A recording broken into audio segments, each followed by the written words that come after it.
Welcome to the complete practical React beginner guide. I designed this course with one core concept. You don't just learn React by watching someone else code, you actually have to build things yourself. That's why at the end of this course, you're not only going to have a deep understanding about the core concepts of React, but we're going to have a lot of hands-on experience. First, we're going to learn this core concept with detailed slides. Then, we're going to apply it to practice by building a full event and calendar management app. The app is going to have a beautiful user interface. We're going to have a place to display the dates, the tasks we have, and even our upcoming task. We're going to be able to create a new task by filling out the name, description, date, the start, and the end time. We can even select what type of task it is. We'll be able to save the task, and any tasks we create will show up on the event calendar. We can then click on a task to show it in a beautiful model.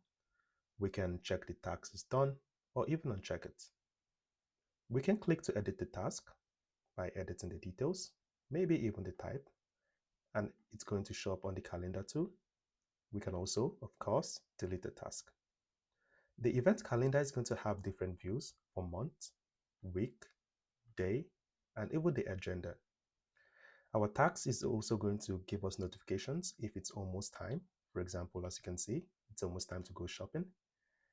And we're going to explore other things in this application.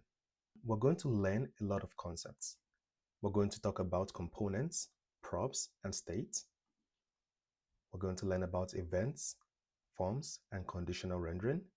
We're going to learn about component lifecycle and the useEffect hook.